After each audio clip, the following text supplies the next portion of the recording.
Everyone has an opinion about Canadian federal politics. Oh, yeah.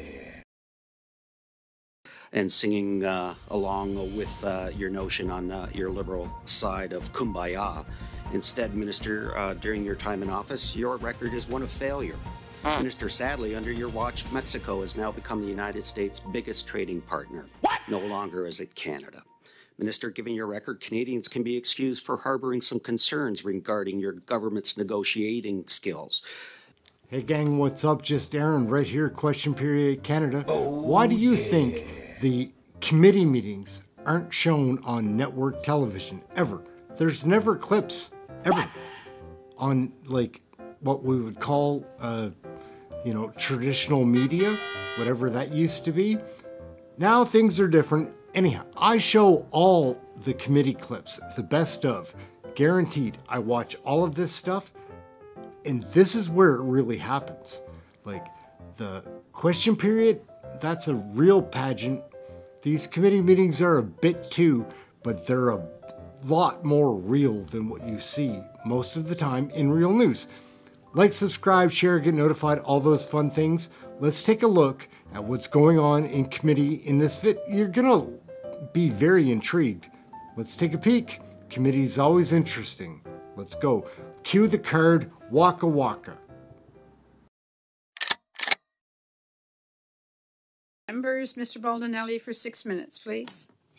Thank you, Madam Chair. And Minister, thank you for being with us this afternoon. Forgive me for not joining in the chorus and singing along with your notion on your liberal side of kumbaya. Instead, Minister, during your time in office, your record is one of failure. Minister, sadly, under your watch, Mexico has now become the United States' biggest trading partner. No longer is it Canada. Minister, given your record, Canadians can be excused for harboring some concerns regarding your government's negotiating skills. Minister, you talked about standing up for Canada and CUSMA. Essentially, you were presented a deal. The United States and Mexico had come to an agreement. It's either take it or leave it. That's what your stand had taken, Minister. Minister, despite CUSMA being negotiated, there's still issues such as rules of origin, dairy, steel and aluminum, digital services tax, forced labor, softwood for 9 years now. We've had past witnesses testify that the U.S. is most likely to use this review to push its views on current trade disputes to obtain more favorable outcomes. How does Canada respond when the U.S. Trade Representative, Catherine Tai, has already indicated at a Brookings Institute event in March? The question is always going to be, do you have enough? Have you changed the leverage composition to get the political solution you need? Minister, how do you respond? Let me start with your contention that we took any deal. To the contrary, we wanted a good deal, and only a good deal for Canada. You might remember that you and your colleagues suggested that we just take any deal. We didn't do that. We protected dispute settlement, we protected the cultural industries, and we protected IP. That's what we did in renegotiating CUSMA. Today, it is and it continues to be a hallmark agreement to create competitiveness for our workers and for our people while fighting climate change and transitioning our economy so that they can be strong in creating jobs. The various issues that you raised are, of course, important ones. And in a trade relationship that's nearly $2 trillion, you would expect that there are issues, and those issues are being dealt with. I'm happy to take, to answer each of them individually, but suffice it to say that that in this review, the work that we need to do in all of my conversations with American businesses, with American labor, workers, Canadians, providing stability and certainty is what we must do because our competition is not in North America. It's what we need to strengthen in our competition. Well, let me just build on that. One recent witness who appeared at the last hearing, Meredith Lilly from the Simon Reisman Chair of International Economics at Carleton, she talked about this review and taking a three-pronged approach. First, the need to be proactive, and that's why we're meeting here today. Need to demonstrate that, the three parties, how the agreement is beneficial to all, including dispute settlement. And third, to address the elephant in the room, which is China.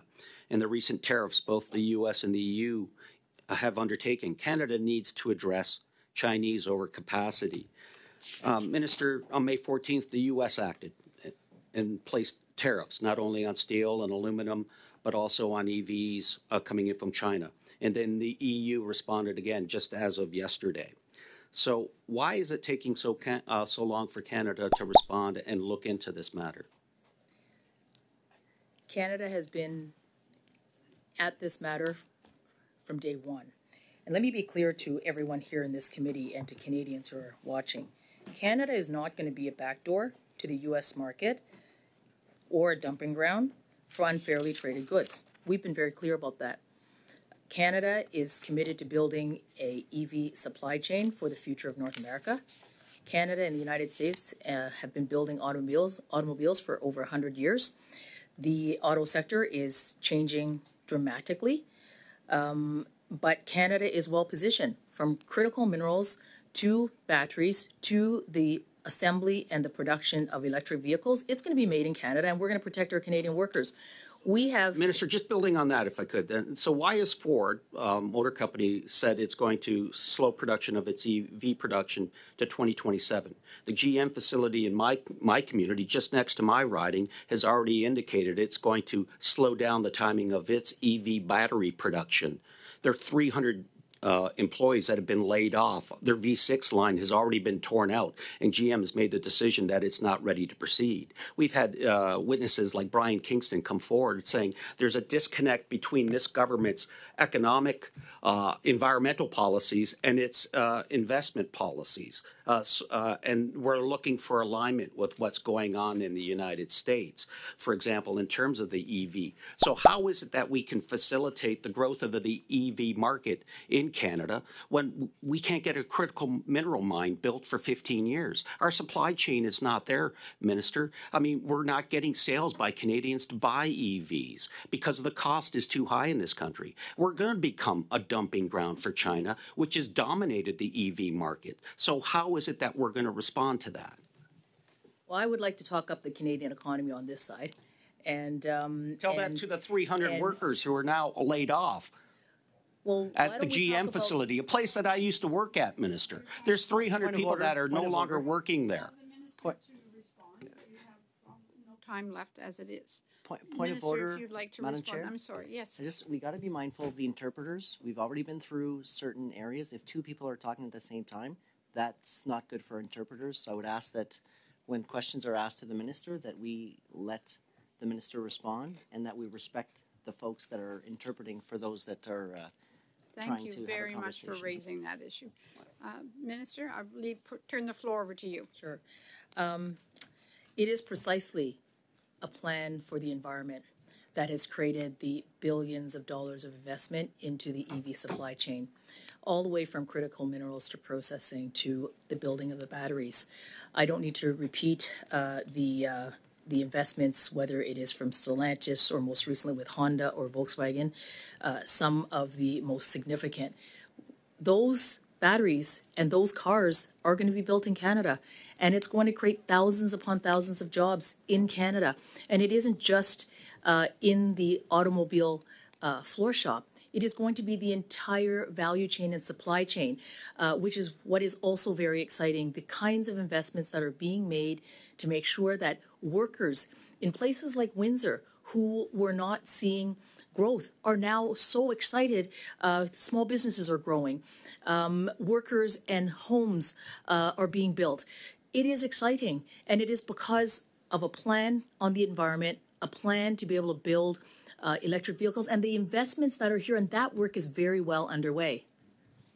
Thank you very much, Minister. On to Mr. Sheehan, please. Hey gang, so there we go, another wild and crazy committee video. We always get to see the best here. Larry Brock, Shannon Stubbs, Rick Perkins, Michael Barrett, Michael Cooper, Melissa Lantzman, Josh Raj, Halan.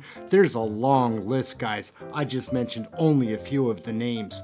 These committee videos, guys, are wild. We'll be covering Canadian federal politics, sharing that with you. Like, subscribe, share, get notified, all those fun things. Leave a comment. I do love the comments. That's it. We'll be back with more information to share and probably another committee video or two coming down the pipes. Remember to like and subscribe. It does help. My name's Aaron. This is Question Period Canada. Catch you next video. Thank you for watching this one.